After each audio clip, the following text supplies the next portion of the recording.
Alors pour cette dernière table ronde du jour et de ce colloque, mesdames, messieurs, chers internautes, on va amener cet élément du barrage comme opportunité touristique.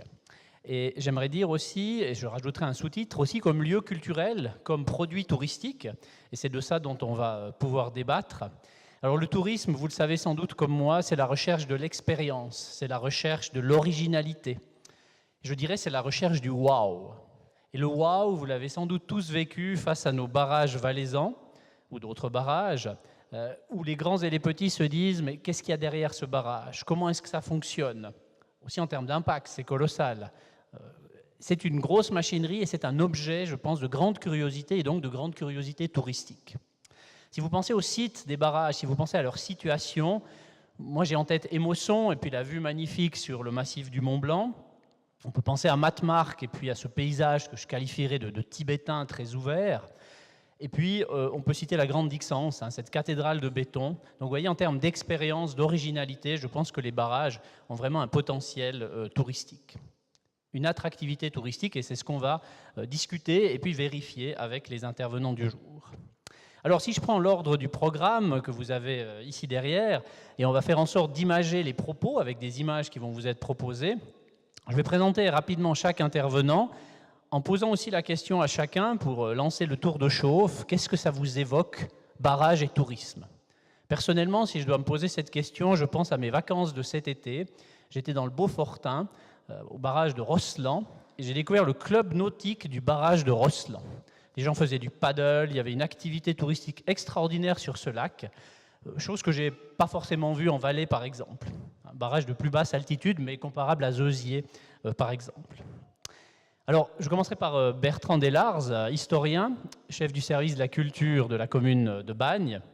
Bertrand Delars, si je vous dis barrage, tourisme, œnologie.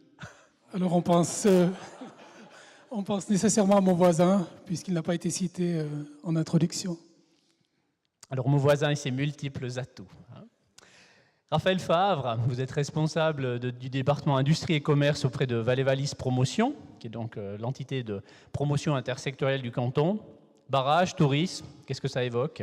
Alors pour moi, ça évoque clairement des lieux de randonnée absolument fantastiques, des kilomètres et des kilomètres de parcours à faire en famille, et toujours entre un lac avec une couleur bleue absolument exceptionnelle qui n'existe que dans les barrages, et puis le sommet des montagnes qui pour la plupart sont encore enneigées. Donc vraiment un lieu de randonnée absolument exceptionnel. Très bien. Jean-Maurice Varone, vous êtes designer, créateur de la fondation Air et Art. Barrage et tourisme, qu'est-ce que ça évoque? C'est poétique? Écoutez, ça marche, oui. Peut-être plus près. A priori, ça m'évoque rien du tout, barrage et tourisme.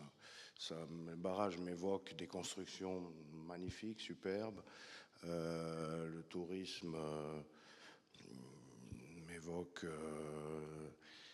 des activités de loisirs. A priori, ça m'évoque rien. Les deux ne sont pas forcément liés.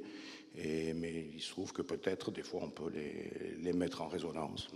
Ok, alors on va discuter de cette possibilité-là dans le cadre du débat.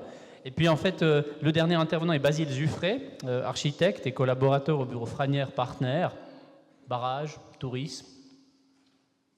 Alors ça m'évoque un peu une anecdote, c'est-à-dire que j'ai beau être né en Valais, attaché à mes racines, j'ai attendu passer 20 ans pour aller la première fois au pied d'un barrage, voire gravir une partie. Et là, ça a été un choc monumental, histoire de le dire, qui m'a évoqué deux réflexions, c'est-à-dire déjà pourquoi est-ce que je n'y étais jamais allé avant? Pourquoi est-ce que j'ai dû attendre tout ce temps pour pouvoir enfin faire cette aventure?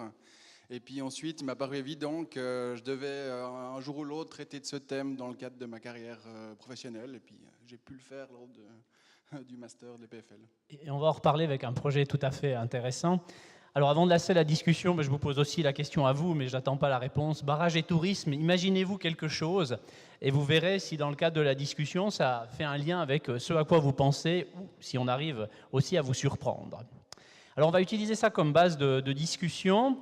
Je vais commencer par Raphaël Favre, donc de Valais-Valis Promotion, pour en introduction poser le cadre.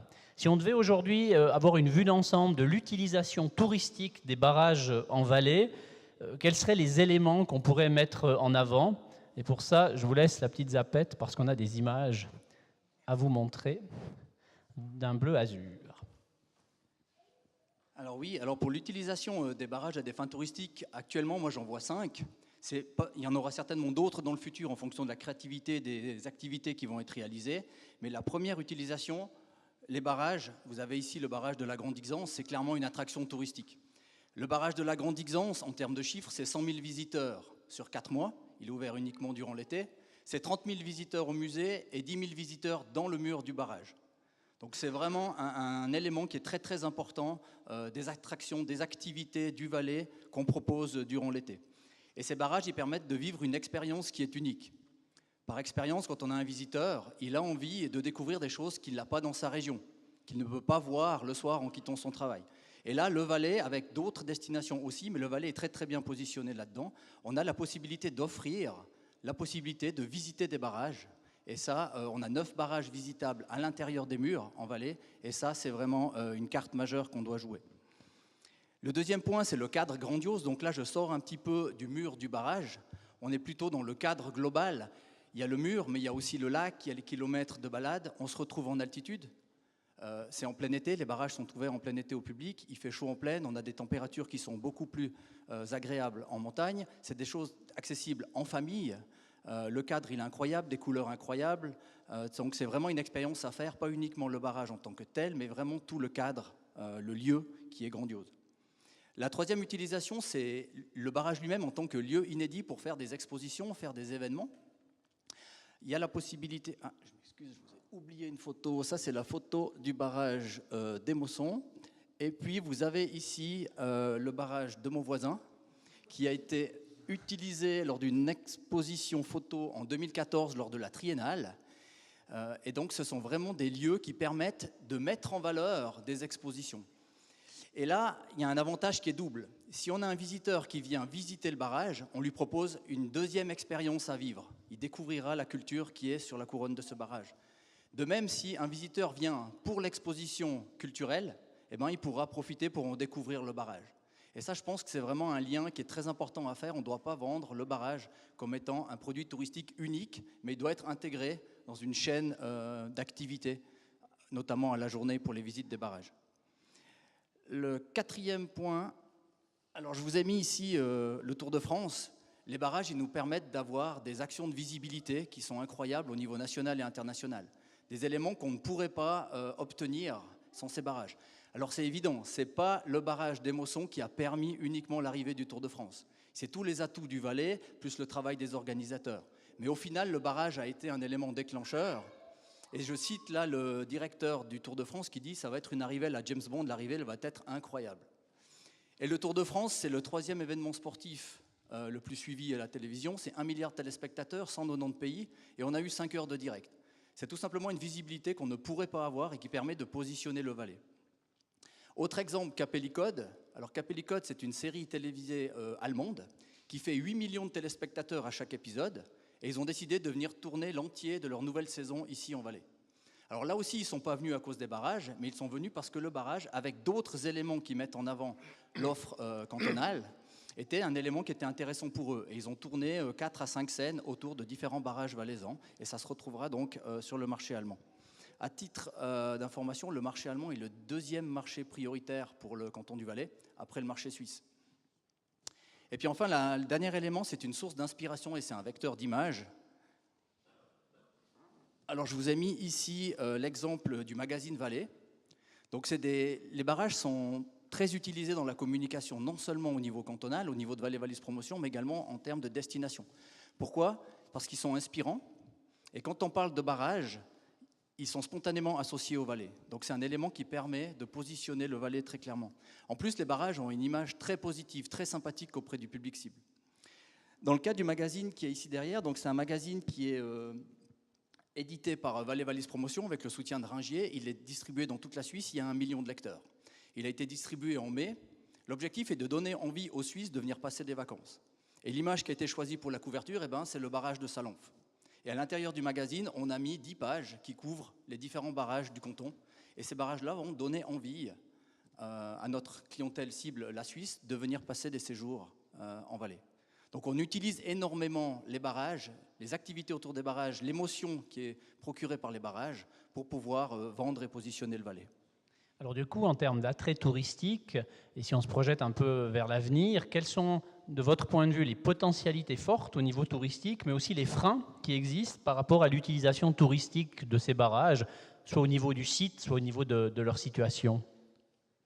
Bon, en termes d'attrait, je dirais que c'est vraiment l'expérience qu'on peut vivre dans un barrage. C'est vraiment quelque chose, si on amène des visiteurs qui viennent d'autres régions, d'autres pays, ils n'ont pas nécessairement eu déjà l'occasion d'aller au barrage. Là, vous venez de dire qu'il fallait attendre 20 ans pour aller au pied d'un barrage.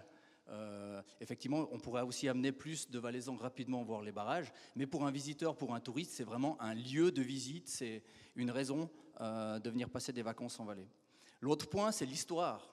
Je pense que l'histoire, elle est importante. Les grands barrages valaisans sont tous liés à des histoires qui parlent aux visiteurs. Vous avez par exemple le chantier de la Grande Ixence, qui est un chantier pharaonique, qui a été expliqué, qui a été montré via des images, et les visiteurs ont envie d'aller voir cette Grande Ixence.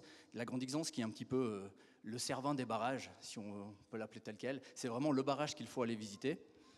Mais il y a aussi d'autres histoires. On a parlé de Matmark tout à l'heure, avec la tragédie de Matmark, et d'autres événements.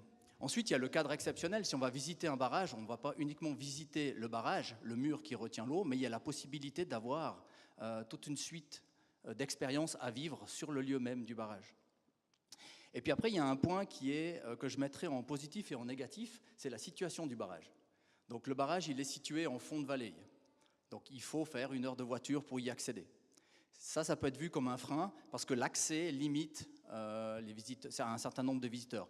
Par contre, je le vois aussi comme un point positif parce que ça permet à de nombreux touristes qui vont visiter les barrages de remonter les vallées et puis de découvrir les merveilles qu'on a tout au long de notre vallée, traverser des vallées dans lesquelles ils n'auraient pas nécessairement été lors de leur séjour. Les Zermatt est aussi au fond d'une vallée. Ouais, les Zermatt a d'autres atouts. Ils ont le Cervin comme la Dans le Grande Cervin. Ixence. Voilà. Non, mais si on prend l'exemple du barrage de Moiry, et puis on va visiter le barrage de Moiry, c'est l'occasion de s'arrêter à Grimants et puis d'aller visiter le village de Grimants. Peut-être qu'on n'aurait pas été visiter le village si on n'avait pas eu l'opportunité d'aller faire le barrage de Moiry. Est-ce qu'il y aurait d'autres freins à part cette situation de fond de vallée? Alors après, les freins, moi je dirais un frein, c'est quand même la saisonnalité. Les barrages sont ouverts ou presque exclusivement ouverts 4 mois par année durant l'été. Ce qui implique que si on veut faire des investissements, c'est plus dur à les rentabiliser, il faut les rentabiliser sur une plus courte période. Et puis l'autre frein, je trouve que les barrages sont encore trop commercialisés ou proposés en tant qu'activité un peu indépendante. Ce que j'appelle, les barrages ne sont pas assez intégrés dans une offre globale où on proposerait d'aller au barrage, mais de découvrir un événement culturel, pourquoi pas de la gastronomie, pourquoi pas faire des activités nautiques. Donc il manque le produit touristique Le autour produit du barrage. il est là. Et si on voulait être plus efficace au niveau du tourisme, il faudrait l'intégrer dans une offre beaucoup plus globale. Donc c'est ça qui manque aussi, c'est cette intégration, on va dire, dans la chaîne de valeur de différents éléments de prestation. C'est un des éléments qui rendrait encore les barrages plus attractifs, oui. D'accord. Alors merci pour, je dirais, d'avoir brossé cet état des lieux. On voit au niveau touristique vers quoi on peut aller, quels sont les freins, mais aussi les potentialités là derrière. Alors pour aller plus loin maintenant dans un projet plus concret aussi, on va avoir quelques moments de discussion avec Basile Zuffré, qui est donc architecte, et qui, dans le cadre de son master EPFL présenté et réussi en 2012, a eu l'idée d'un projet intégré, ce coup-ci sur le barrage d'Émosson. C'est un projet un peu fou, c'est un projet waouh, je pense, c'est un projet innovant. Alors, avec quelques images, je vous laisse déjà présenter l'idée de ce projet que tout le monde ne connaît sans doute pas.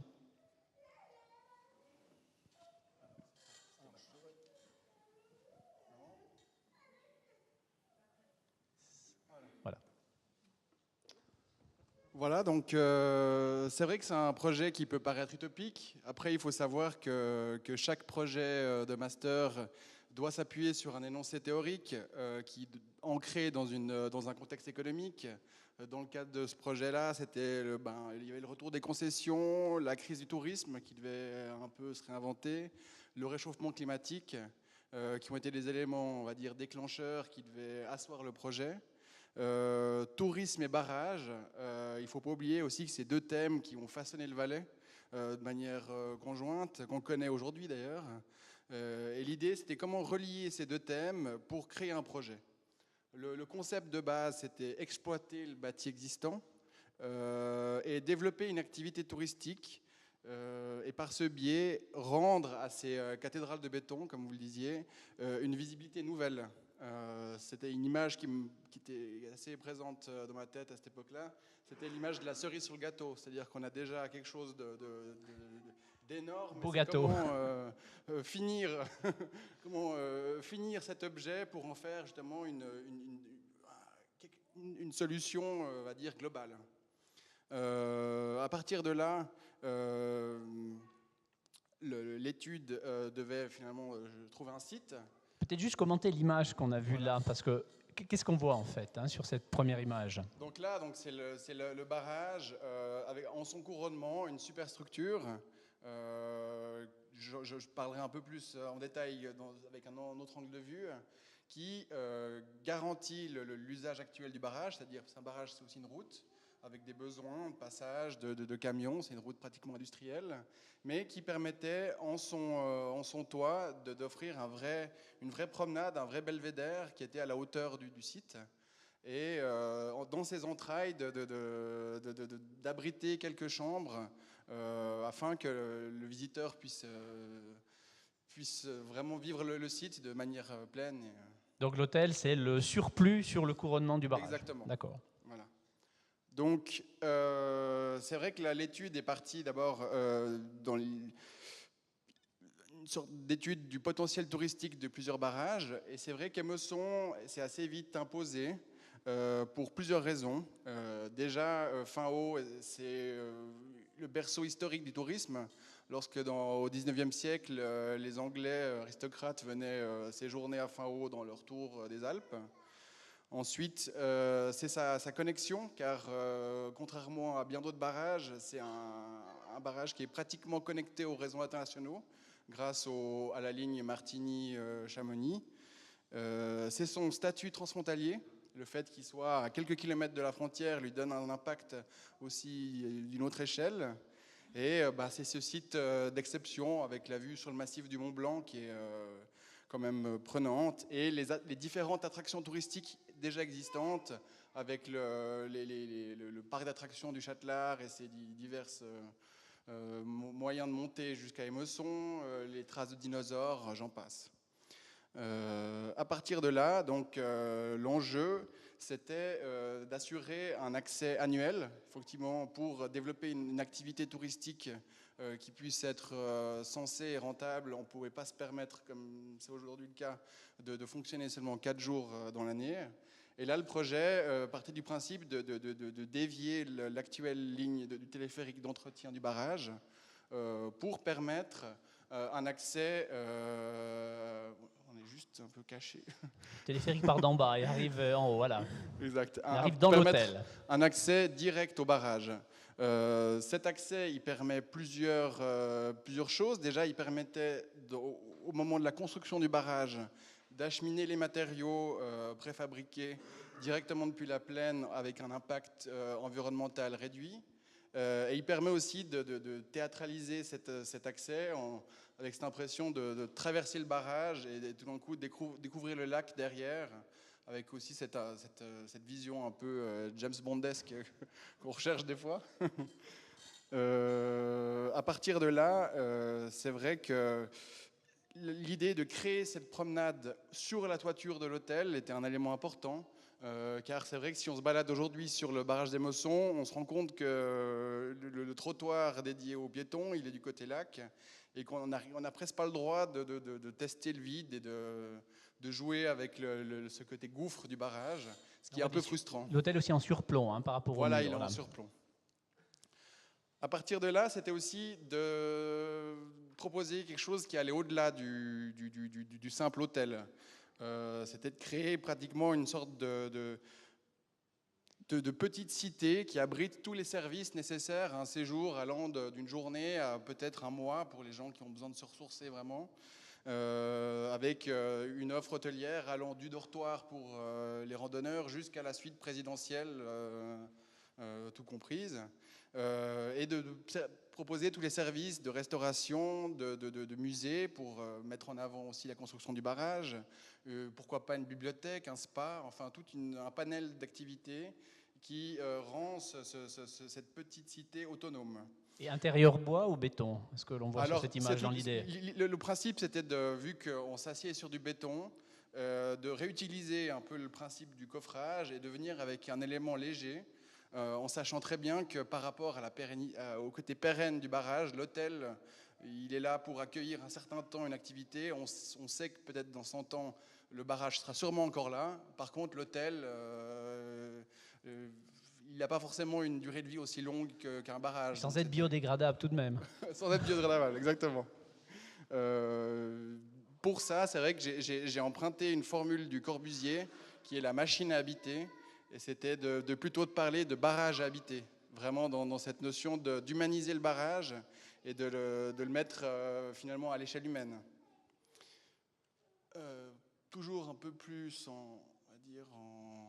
en allant de l'avant, les chambres étaient conçues un peu comme des cellules assez dépouillées, qui exploitent l'équilibre entre la paix du lac, très ressourçant, assez zen, et l'adrénaline du vide et de la vue dramatique sur les montagnes, afin de vraiment de créer une expérience particulière.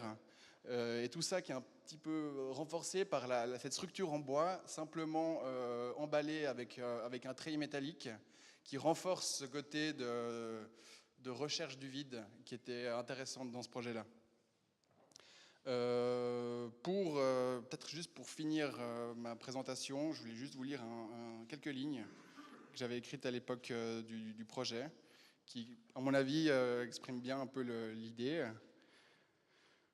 Aujourd'hui, le défi consiste à donner au barrage une nouvelle dimension, celle de l'être humain. Un nouveau couronnement dramatise et intensifie l'expérience de vertige et d'immensité. Telle une créature, son dos offre un nouvel espace public, tandis que les chambres se lovent dans ses entrailles. La structure se dilate en fonction des différents programmes. La toiture se divise en deux bandes. Côté vide, elle affirme l'horizontalité du barrage. Côté lac, elle ondule, s'adapte au territoire et offre une perméabilité entre le dedans et le dehors, le dessus et le dessous. Très bien. Merci. Alors justement, on s'imagine le Tour de France arriver à Émosson. Je pense que là, on aurait touché les internautes intergalactiques y compris, avec ce projet de barrage. Alors évidemment, l'idée est extraordinaire, elle est inspirante. Qu'en est-il, on va dire, des freins possibles à cette réalisation? On se pose la question, évidemment, de la sécurité, de la technique, peut-être le vide juridique. On se dit sans doute que la commune de Finhoux pourrait investir 150 millions dans cet ouvrage. Enfin, où on en est dans cette faisabilité de ce projet qui nous semble assez extraordinaire? Alors effectivement, au jour d'aujourd'hui, c'est pas tout à fait. C'est quelque chose c'est un projet qui peut faire peur, parce qu'il y a déjà la peur du barrage en lui-même. Qu'est-ce qui se passe? On en a parlé cet après-midi. S'il y a une vague, est-ce qu'on est en sécurité sur un barrage? Après, en faisant quelques recherches, on se rend compte que s'il y a vraiment un problème, c'est pas que l'hôtel en lui-même qui est en danger, mais c'est toute la vallée en dessous. Mais je pense que c'est vrai que dans le cadre d'un projet comme celui-ci, le plus grand frein, c'est peut-être un peu cette peur du changement et de l'innovation qui paralyse un peu les débats, l'envie de rester confiné dans la vie qu'on connaît jusqu'à aujourd'hui, et peut-être un manque d'audace à être un peu précurseur et aller faire preuve faire preuve de la même audace qu'ont fait les constructeurs de ces barrages à l'époque, parce que c'est vrai que quand ils les ont construits, personne ne pouvait imaginer que ça pouvait avoir un tel impact. Donc maintenant, un hôtel sur le barrage, quel poids par rapport au barrage en lui-même, c'est assez réduit. D'accord, donc d'abord l'audace, mais on se dit que techniquement c'est envisageable. Bon, financièrement, il faudrait quelqu'un ou des structures qui puissent investir, mais on pourrait réaliser ce rêve potentiellement, comme l'ont fait d'autres il y a 100 ans sur d'autres projets. Pourquoi pas? Après, c'est vrai qu'il faut croire un petit peu en l'avenir et puis essayer d'aller de l'avant. Très bien, croyons en l'avenir.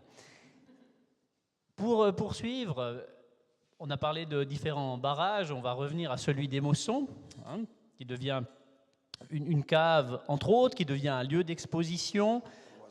Pardon, Mauvoisin. Alors, je pense que Bertrand Delars pourra corriger. Effectivement, Mauvoisin. Alors, comment est-ce qu'on joue du côté de Bagnes, si j'ose dire, touristiquement, culturellement parlant, avec ce barrage de Mauvoisin à 1976 mètres, pour avoir pu le vérifier? Alors pour Mauvoisin, il y a plusieurs approches qui ont été faites. Le barrage lui-même se trouve dans une zone protégée qui date de 1968. Donc en gros, 10 ans après la construction du barrage, c'est un élément d'attraction. Et puis maintenant, du point de vue culturel, il y a un projet, il y a une œuvre d'art dont parlera Jean-Maurice après. Et on organise chaque année une exposition photographique sur le couronnement du barrage. Alors, je vais peut-être juste faire un petit rappel historique de cette exposition. On nous demande aujourd'hui d'être innovants. Alors, on pourrait croire ici à une innovation du musée de Bannes, mais en fait, on a repris une idée, celle d'Yvan Forclaz, du Centre de loisirs et culture de Sion, qui avait créé en 2006 une exposition Famille valaisanne qui avait circulé à travers tout le Valais et même ailleurs en Suisse romande, qui montrait la diversité valaisanne. Et il est venu, il s'est installé également à Mauvoisin, et à partir de cette année fondatrice, on a finalement repris sa structure pour faire des expositions. Alors, dans un premier temps, on a parti de thèmes qui étaient proches du barrage. Il y a eu en 2007 les 100 ans de la Diana de Bagne, donc des chasseurs qui sont actifs dans la région du barrage de Mauvoisin également, avec Robert Hofer. Puis on a eu l'exposition patrimoniale autour de la construction du barrage. Les forces motrices qui mettent à disposition le barrage ont ouvert leur fonds et on avait là toute la construction du barrage. Puis en 2009, on a eu une nouvelle exposition liée à une commémoration au ski club des Combins. Et enfin, une exposition avec deux jeunes photographes d'Élécal en 2010. Donc ça, c'est la première période où on reste encore dans un aspect plus patrimonial. Et puis à partir de 2011, on le devine ici au coin, avec une rétrospective consacrée à Robert Hofer, puis une autre à Christian Lutz, on a choisi de mettre en évidence l'œuvre d'un photographe en particulier au barrage de Mauvoisin et au musée de Bagne. Donc le musée de Bagne, c'est une bâtisse dont les fondations remontent au XIIIe siècle et on saute avec le barrage de Mauvoisin en plein XXe siècle. Donc deux supports différents. Là, on repasse aussi rapidement. Un photographe belge ici qui avait photographié la forge oreiller à Villette, une forge du XIXe siècle, mais qui utilise le même mécanisme, ou du moins la force de l'eau, pour son fonctionnement. Puis ici, un sujet extrêmement intéressant, on y reviendra peut-être après, Gerd Goris, lors de la Triennale, une photographe polonaise qui avait inventé des paysages avec du papier. Et puis cette année, Alain Bublex, dont on reparlera également après. Et au fond, autre élément, c'est une exposition temporaire qu'on a évoquée avant, celle de la construction du barrage, qui est devenue permanente grâce notamment à la Société de développement et aux forces motrices de Mauvoisin, puisqu'elle est faite à la fois à l'extérieur du barrage, sur le chemin d'accès à gauche, et là à droite, on passe à l'intérieur d'une galerie qui servait à amener les agrégats qui se trouvaient au pied du barrage pour les amener jusqu'à la tour à béton. Et donc là, on est vraiment au cœur de la structure industrielle. Cette galerie n'a plus une utilité aujourd'hui industrielle, elle a une utilité touristique et elle est donc équipée avec ses photographies et c'est le chemin un petit peu classique. Alors, l'exposition photo de cet été, qu'est-ce qu'on peut en dire, sachant qu'on a vu un sous-marin dans le lac de Mauvoisin, on a vu arriver le Cervin du côté de Verbier. Quelle plus-value touristique, culturelle, ce type de projet qui s'est développé sur les années, et finalement pour quel public? Et est-ce qu'on a un retour de ce public par rapport à une présentation de ce type-là? Alors la plus-value culturelle, elle est tout d'abord intéressante pour les artistes eux-mêmes de se confronter au site. Vous avez deux éléments. Vous avez tout d'abord le caractère assez imposant des barrages, on en parlait, de ces murs. On imagine cette masse de béton. Et puis, on est relativement petit face à ces barrages. Et puis, en même temps, on passe encore à une échelle supérieure lorsqu'on regarde le paysage qui entoure le barrage, où le barrage lui-même semble relativement, peut-être pas nécessairement sur ces photographies, mais relativement petit par rapport aux montagnes qui se dressent au-dessus. On sent une puissance de la montagne qui les dépasse. Et on n'est plus confronté, on n'est plus pour l'artiste dans une salle prévue pour exposer ses œuvres, bien souvent des cubes blancs ou même une salle patrimoniale. Ici, on est confronté à un univers qui est assez changeant et qui a aussi un caractère industriel. Donc vous avez des couleurs très fortes, parfois un vert très fort en plein été, et puis en même temps, vous avez ce gris du béton. Donc là, il y a un défi culturel, il y a un rapport au site qui est extrêmement intéressant. D'un point de vue touristique, mis à part donc l'image qui est véhiculée, il y a bien sûr les retours dans la presse, là, quelques éléments à travers les années. Donc on le voyait, le nouvelliste qui utilisait à la fois les discussions sur l'énergie du marché et puis l'exposition sur le barrage. Il y a quelques journaux qui ont suivi. Lorsqu'on avait le photographe belge, on avait eu des comptes rendus, mais l'image ne paraît pas, il faut me croire sur parole. Donc dans le journal belge, donc on avait une page complète. Ici, vous aviez le temps, ainsi de suite. Donc il y a une portée là médiatique qui est toujours intéressante d'un point de vue touristique. Mais peut-être l'élément qui relie les deux, le tourisme et la culture, c'est qu'avec les derniers photographes qu'on a eus, il y a eu une interrogation également sur le lieu, une remise en question du lieu. Et la remise en question du lieu, quand vous êtes dans les Alpes, eh bien, c'est une discussion également sur le tourisme. Et donc, notamment l'exposition de cette année avec Alain Bublex, peut-être on va y revenir. Bon, là, c'est un photographe qui avait photographié Daniel Stucki, les gens sur place. Donc, l'année qui précédait, il avait simplement pris le cadre et mis la personne à l'intérieur. Ici, c'est Gerd Goris. Vous allez me dire, il n'y a aucun rapport entre la jeune fille, si ce n'est peut-être la forme des cheveux avec la cascade à l'arrière-plan. Vous dites ici, il y a un rapport direct, puisqu'il était venu également faire des repérages une année avant et qu'il avait surpris un photographe au bord du lac de Mauvoisin. Mais c'est peut-être sur cette image, on le voit moins. Ici, vous aviez une photographie qu'il avait faite à Malpasset. Donc, c'est un peu comme Longaronne, hein, ces grandes catastrophes. On parlait de barrages qui pouvaient céder ou des vagues qui pouvaient passer par-dessus le mur. Ça a eu lieu en Europe. Il y a eu des catastrophes de ce type. Et ce photographe, en arrivant dans ce lieu, était très marqué par ce sentiment d'un monde un peu après l'homme, hein, lorsque l'homme n'est plus, que deviennent toutes ces installations, comment toutes ces marques humaines ont tendance à s'effacer et à disparaître. Nous, on lui donne un caractère monumental, mais avec quelques photographies, tout d'un coup, on se retrouvait extrêmement petit dans l'ordre de l'univers. Et cette année, l'artiste, la première impression qu'il a eue en venant à Mauvoisin, c'est qu'il traversait un monde très industriel. Donc tous les tunnels qui donnent accès au barrage, certains ont des dimensions suffisantes pour faire passer les camions avec des turbines. Et puis lorsqu'il surgissait sur le mur, il voyait à l'arrière-plan un lac. Et quoi de plus naturel qu'un lac dans les Alpes suisses, hein, puisqu'on vous le dit depuis bientôt 150 ans qu'il faut venir dans les Alpes pour voir ces lacs. Et en plus, vous avez la chance, on ne le voit pas ici, à Mauvoisin, d'avoir des cascades de chaque côté. La cascade aussi est un élément d'attraction. À Fionnet, on avait construit une cascade artificielle en 1890 pour faire venir les touristes. Là, les barrages, pour amener l'eau qui se trouve en aval, construisent également des cascades, hein, pour faire le lien entre le barrage et le tourisme. On participe à cet imaginaire du lac au milieu des Alpes.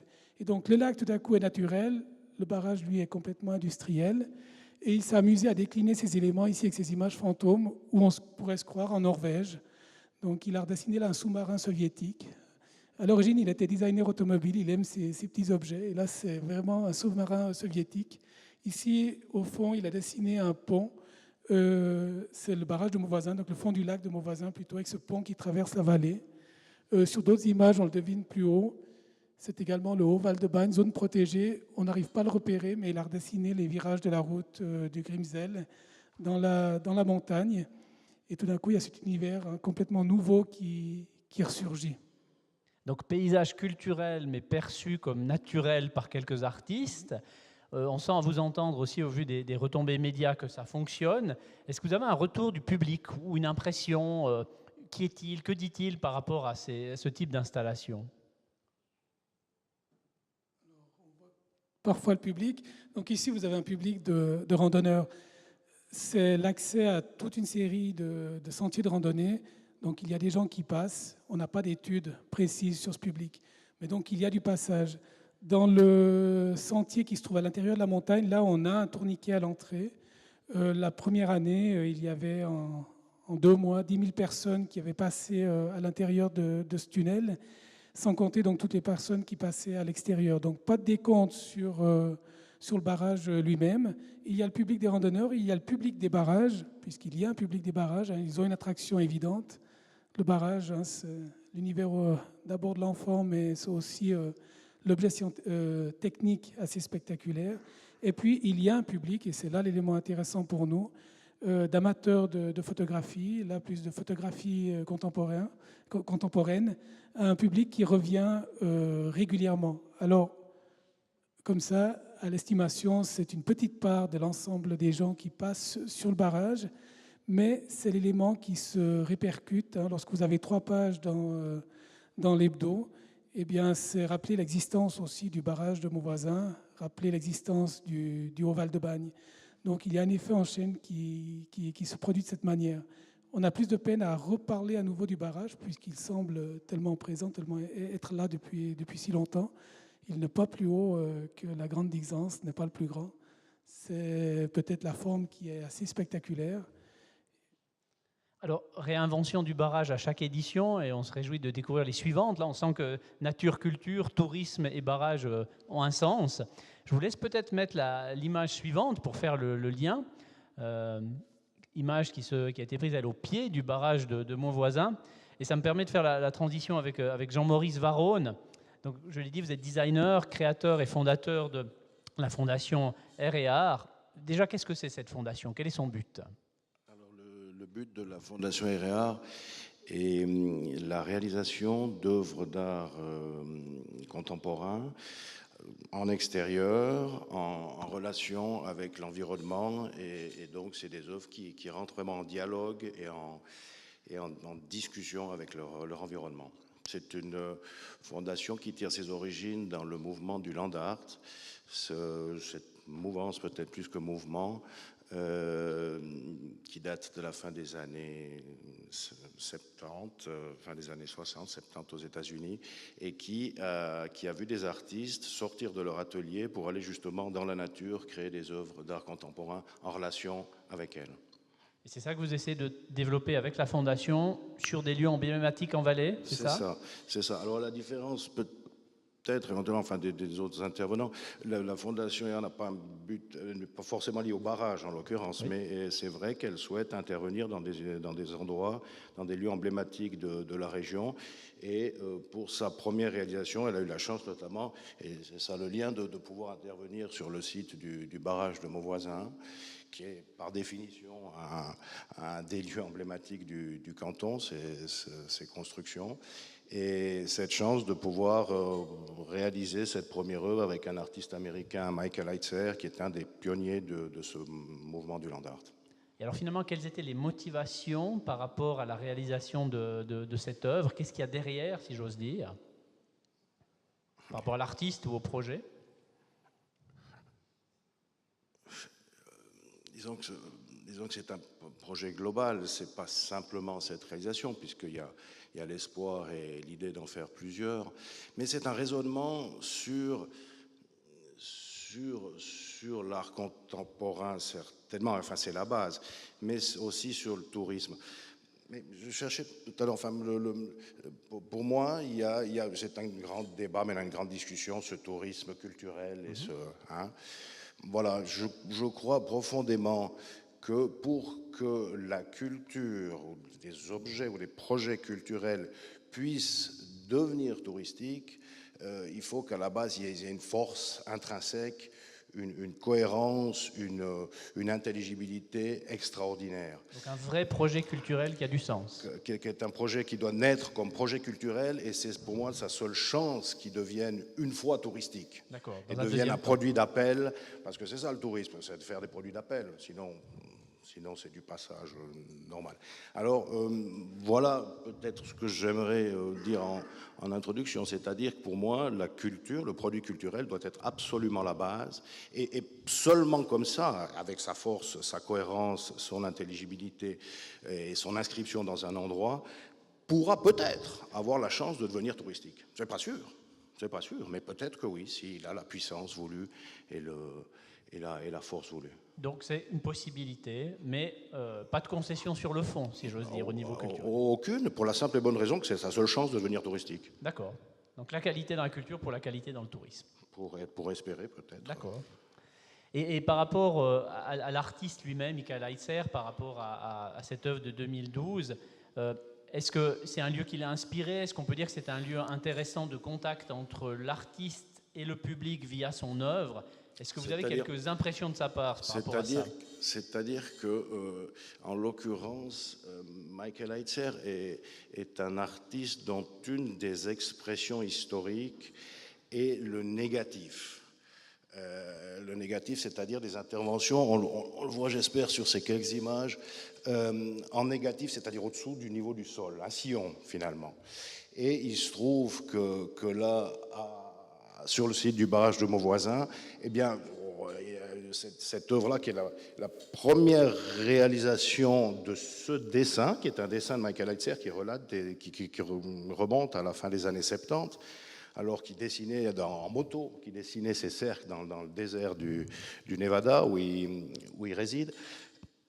Ce sillon, disais-je, rentre parfaitement, et cette expression historique de Heitzer, le négatif, rentre parfaitement et trouve un écrin formidable sur le site du barrage de Mauvoisin, puisque, eh bien, un barrage, c'est exactement le contraire. C'est-à-dire, on parle d'un objet hors sol, un mur, hors sol, et cette sculpture était finalement exactement le contraire du barrage, qui fait que tout d'un coup, eh bien, un dialogue peut se créer et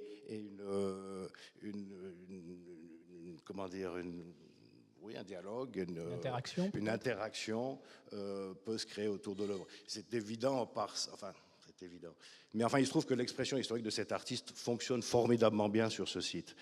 Parce que c'est évident, autrement dit, que de vouloir lutter en volume contre un barrage, c'est assez compliqué. Alors pour la petite histoire, la dernière fois que j'étais sur ce site, il y avait des familles et les enfants couraient à l'intérieur des sillons. Je me suis dit c'est un lieu parfait pour une promenade d'école, ludique, et après on amène la culture, le barrage et ce qu'il y a derrière. Donc voilà. C'est chouette ce que vous dites, parce qu'il y a eu plusieurs promenades d'école qui se sont déroulées d'automne, notamment sur le site. Et effectivement, les enfants s'approprient l'œuvre instantanément. Ça devient vraiment un terrain de jeu pour les enfants, mais vraiment directement. Très bien, alors je vous remercie pour ces différents éléments. Peut-être juste une question de conclusion à nos intervenants, et ensuite on pourra passer aux questions du public. Alors je vais vous donner ceci, ça c'est la baguette magique. Alors je la donne à Bertrand, qui nous fera un vin extraordinaire sans doute. Alors si dans ce débat tourisme et barrage, vous deviez avoir une baguette magique telle que celle-là et qui fonctionne à merveille, quel serait le rêve ou la réalisation que vous aimeriez voir faite demain ou dans 10 ans sur cette question de tourisme et barrage? Et ça marche. Je crois que je n'ai pas le choix. C'est bien sûr la parfaite maturation de la petite Arvine qui se trouve au pied du barrage de Mauvoisin, le premier rêve. Et autrement, le barrage en lui-même, très vite, on a une autre utilisation. On le voit aujourd'hui, il y a des gens qui font du sport extrême, qui sautent depuis le sommet du barrage. Il y a des murs d'escalade qui se mettent peu à peu sur les barrages. Et un barrage, c'est pas uniquement un mur, c'est tout un réseau de galeries qui traversent le Valais. Donc vous avez là un cheminement évident entre Zermatt et même Verbier par un train souterrain. À travers ces galeries, le jour où vous ne voulez plus utiliser l'eau de ces barrages, et en termes culturels, donc vous avez des galeries assez extraordinaires. D'accord. Donc c'est un lieu industriel avec un potentiel artistique et culturel qui reste exceptionnel. Donc là on retrouve l'idée du négatif, l'utilisation des galeries, alors pour la petite Arvine et pour un cheminement plus large. Basile Zuffray, je vous laisse passer la baguette magique. On peut imaginer de votre côté quel serait le résultat, mais je vous laisse en parler. Bon, alors c'est pas tout à fait mon rêve, mais D'accord. c'est celui du professeur qui m'a suivi pendant ce projet, le professeur Eric Gouger, ancien associé d'Ertiga de Meuron, qui m'a dit qu'ici il y avait une chose qu'il voulait faire, c'était dormir sur un barrage avant de trépasser. Donc j'espère que je vais réussir à ne pas le décevoir. Mais... Si jamais il y a le cube 365 qui est aussi plus mobile si besoin pour réaliser son rêve. Raphaël Favre, la baguette magique, je vous la laisse passer. Actionnez-la, qu'est-ce que ça donne? Alors avec la baguette magique, j'intégrerai beaucoup plus d'activités en lien avec le barrage. On voit que la culture, ça marche avec les barrages. Il y a possibilité d'amener beaucoup d'autres éléments en lien avec ces activités des barrages. Je pense à la gastronomie notamment. Vous travaillez avec les vins, mais on pourrait faire énormément d'autres choses en lien avec la gastronomie. Et puis, si j'ai la baguette magique, je réaliserai l'hôtel de M. Tuffray. Très bien. Alors là, c'est parfait. Jean-Maurice Varone, la baguette magique. Oh, alors, bon, je ne suis pas magicien.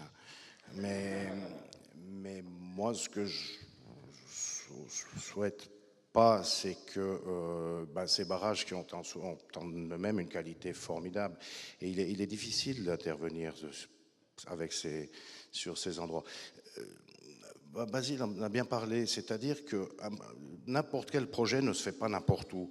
Il faut une cohérence, il faut un sens, il faut que tout tourne rond pour que quelque chose ait une qualité et devienne peut-être touristique et attire du monde. Alors, ouais, je répète, je ne suis pas musicien, mais soyons attentifs à ne pas croire que la première idée est parce qu'elle se trouverait sur le barrage d'où que ce soit. Basile a bien parlé, pourquoi Émosson, l'accès, enfin il y a là derrière une série d'arguments qui font que quelque chose trouve un sens à quelque part. Et ça, il faut peut-être être attentif avec les barrages, parce que bien sûr qu'ils sont là, formidables, et on se dit qu'est-ce qu'on pourrait en faire, mais enfin, tout n'est pas bon partout, tout le temps. D'accord. Et votre message, c'est cohérence, qualité du contenu. Oui, et absolument, qu'un lieu demande. Et c'est peut-être aussi pour ça, je parlais tout à l'heure de la base qui doit être culturelle. La culture, le projet a dans son expérience le raisonnement d'un lieu et le projet qu'on peut y faire. C'est peut-être pas forcément une expérience touristique, cela. C'est plutôt une expérience culturelle. Dans ce sens-là, je disais aussi tout à l'heure que pour moi, la base doit être, pour le tourisme culturel, la base doit être culturelle et après, espérons, peut devenir touristique aussi. Alors, espérons que vous soyez exaucés pour l'avenir. Alors, très bien. Avant une petite Merci. synthèse, y a-t-il des questions dans le public? Des choses qui vous démangent, des remarques? Il y en a une tout au fond. Alors, je vous laisserai parler dans le micro.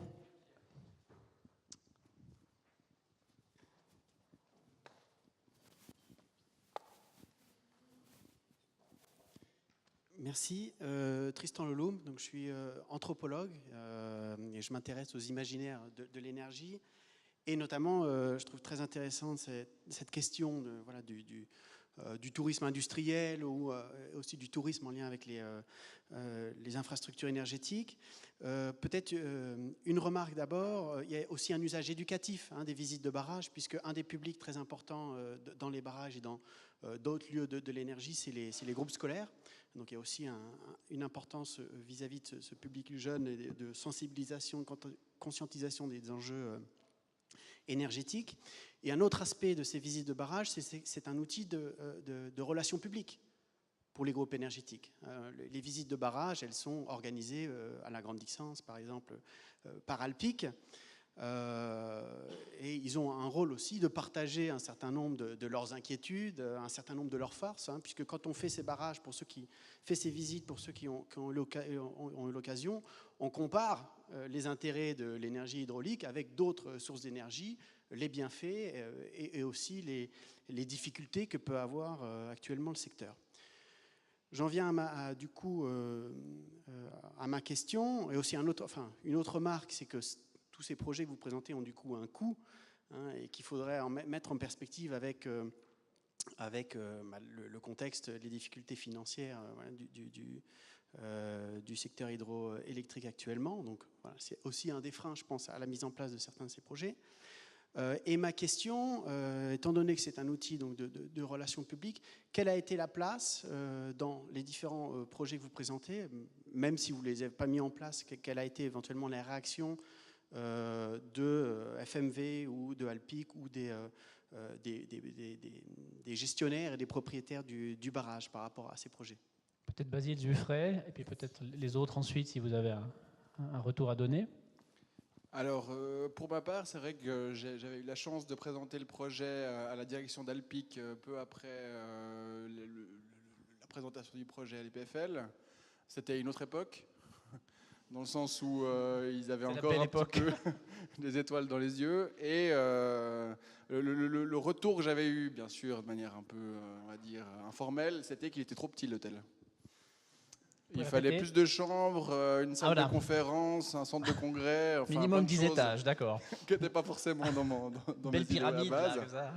Mais c'est vrai que en tout cas, moi, j'ai jamais imaginé que ce soit vraiment on va dire les techniciens et les propriétaires des barrages qui développent ça, mais c'est plus un droit de superficie sur ceci par un investisseur hôtelier qui puisse permettre de mettre en avant ce produit. Mais c'est vrai que je pense que c'est deux mondes qui ne peuvent pas vraiment se mélanger tel quel. En tout cas. Peut-être au niveau culturel, le lien qui existe avec les propriétaires ou les exploitants Alors pour le cas de mon voisin, on n'est pas dans le même cas que la Grande Dixence parce qu'il n'y a pas une volonté de promotionnelle de la part de la société qui exploite le barrage, les forces motrices de mon voisin. Donc eux, leur rôle principal, c'est d'assurer l'exploitation, la sécurité de l'installation. Mais par contre, on a une très bonne collaboration. On a pu utiliser, donc, comme on a évoqué, les galeries à l'intérieur de la montagne qui borde le barrage. Et puis on peut utiliser le couronnement du barrage, également les caves du barrage. Mais il n'y a pas d'investissement de leur part dans ces projets. Merci pour ces éléments. Y a-t-il d'autres questions, monsieur, devant la scène? Voilà, patin encore. Alors, aidez-moi. Quand moi je monte dans les montagnes, je me retrouve en face d'un barrage. Je trouve ça profondément triste et déprimant. Voilà. Et c'est pas le wow je chez ne vous, parle alors. pas du barrage, je ne parle pas du mur. Ça, c'est un chef-d'œuvre d'ingénierie. C'est un chef-d'œuvre de beaucoup d'hommes braves et femmes braves. Et c'est un chef-d'œuvre de ceux qui ont perdu la vie, là. Moi, je parle de l'eau. Vous avez utilisé le nom lac. Ça n'a rien à faire avec un lac. C'est un réservoir, c'est un système mort. C'est une plaie dans le paysage. Et prenez votre baguette magique, et ce que moi je voudrais bien voir, ce sont des paysagistes et des architectes qui viennent avec des recettes pour au moins embellir un peu cette eau, pour avoir un peu l'impression qu'il s'agit de quelque chose d'un lac naturel. C'est un système extrême avec des fluctuations au niveau d'eau, bien entendu. C'est pour ça, et on l'a vu ça sur plusieurs de vos images, c'est comme une plaie énorme dans le paysage. Apparemment, il y a beaucoup d'efforts pour travailler sur le mur même, mais derrière le mur, il y a beaucoup de chances à faire quelque chose. Merci. Qui veut prendre la baguette magique pour répondre et embellir et enlever la tristesse de monsieur? Alors, c'est une question très culturelle, puisque, semble-t-il, avant le XVIIIe siècle, l'ensemble des montagnes était laide aux yeux de beaucoup de gens. Ce qui est trouvé comme beau aujourd'hui était laid. Après, c'est une question de lecture. Il y a Rousseau, il y a De Haller, qui ont commencé à montrer des choses très belles. J'évoquais la cascade de Fionnet auparavant. Dans de nombreux récits, on ne parle pas de cascade. Les gens ne la voient pas, la cascade, auparavant. Lorsque le tourisme se développe, les cascades deviennent intéressantes et on en construit une. Donc on commence à voir des choses qu'on ne voyait pas auparavant. Alors peut-être qu'il faudrait plus lire d'ouvrages qui parlent en bien des barrages ou des lacs artificiels pour en rêver. C'est un peu le travail qui est fait par les photographes qui viennent sur le barrage. Il n'y a pas nécessairement une esthétique du lac. Je n'ai pas dit que le lac était naturel, qu'il paraissait naturel, parce qu'il faisait référence à tout un imaginaire qui se dit naturel. Et donc là, il y a tout un rapport. Et ces fluctuations, c'est vrai, ça a été aussi une des surprises du photographe qui était venu en automne, où le barrage était rempli. Et lorsqu'il est revenu au printemps, eh bien, il avait vu le niveau baisser. Il y avait eu là un rapport très différent au barrage et au lac en arrière-plan. L'impact du barrage est presque aussi important que les moraines qu'on voit le long des glaciers qui, eux, ont charrié et qui paraissent aux yeux de beaucoup, pourtant c'est des destructions importantes du milieu naturel et qui paraissent belles à beaucoup de gens parce qu'elles sont faites par un glacier, mais si c'est un homme qui intervient, ça paraît moins beau. Donc il y a là une approche qui relève quand même de la culture. Et du côté de la valise promotion, pour rendre ça beau, qu'est-ce qu'on pourrait faire avec toutes ces plaies? Bon, après, c'est toute une question de perception. Parce que le même élément peut être trouvé, vous le trouvez laid, il y a d'autres personnes qui trouveront ça très beau. Il y a des gens qui montent au barrage justement pour voir le niveau d'eau qui influence et puis les nouveaux paysages qui apparaissent. Donc c'est vraiment une question de perception, comment vous percevez. Alors c'est clair, il y a la construction du mur, mais après derrière, il y a un cadre. Et le cadre, il est encore naturel derrière, à part effectivement quelques rivières et quelques lacs. Et puis, il y a des gens qui trouvent ça absolument phénoménal, et puis il y en a d'autres qui pourraient trouver ça comme étant inadapté d'avoir fait de telles constructions dans les Alpes. Alors effectivement, on participe au développement, on essaye d'améliorer la chose. Le but, c'est pas que ça devienne un parc d'attractions, ça c'est clair, ça doit rester à la nature. Par contre, le barrage, il a été construit par l'homme, il est là pour produire de l'hydroélectricité, il est là. Moi, personnellement, je trouve ça extrêmement beau, et je suis vraiment chaque fois, waouh, chaque fois que je vois un barrage, mais je peux comprendre qu'il y a des gens pour qui ça dérange de voir ce paysage qui a été touché par la main de l'homme. Merci pour cet élément de réponse. Jean-Maurice Varone. C'est tout le débat entre le mimétisme et l'intégration. Moi, je crois plus à l'intégration par la différence que par le mimétisme. Voilà, on est dans un lieu construit totalement par l'homme, mais ce lac, par définition, n'est pas naturel, quoi. Et c'est tout le problème de l'intégration et du mimétisme pour moi. Moi, je crois à la différence pour s'intégrer, qui devient référence et qui devient. Peut-être juste encore un point, ça fait partie du patrimoine du canton, ces barrages, quelque part. Et il y a plein d'autres vallées qui n'ont pas de barrages et qui sont restées absolument naturelles. Donc ça fait partie de notre histoire. Personnellement, j'ai trouvé beau un barrage la première fois où j'étais avec une personne qui a participé à la construction de la Grande Dixence et qui le regardait et qui pleurait en regardant ce barrage. Et c'est la première fois, et j'étais assez jeune, que j'ai eu l'impression que ce barrage, ça pouvait être beau quand je voyais cet ancien qui pleurait devant ce barrage. Enfin, ça, c'est pour la petite anecdote. Voilà, je vous propose de terminer là, moi, qu'il y ait une dernière question qui brûle la langue à quelqu'un. Si ce n'est pas le cas, peut-être juste un élément de synthèse de ma part très rapide. Je crois que les éléments qui ont été relevés, c'est l'incroyable cadre de ces barrages qu'on doit intégrer dans une chaîne de valeur et de prestations au niveau touristique. Aujourd'hui, on n'y est pas encore, on n'a pas encore de vrais produits qui touchent ces éléments-là. Mais on peut créer de nouvelles dimensions avec ces barrages, l'exemple de l'hôtel qui a été présenté. Et puis des messages forts, je dirais plus généraux, philosophiques. Osons, audace, cohérence, c'est ce qu'a rappelé Jean-Maurice Varone.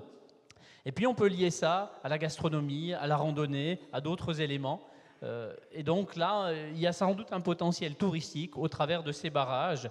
Et voilà, on se souvient des pionniers sur d'autres projets il y a 100 ans. Que tenterions-nous aujourd'hui pour les 100 prochaines années pour affiner ce lien barrage et tourisme? Voilà, je remercie les intervenants d'avoir participé et d'avoir préparé ça ensemble.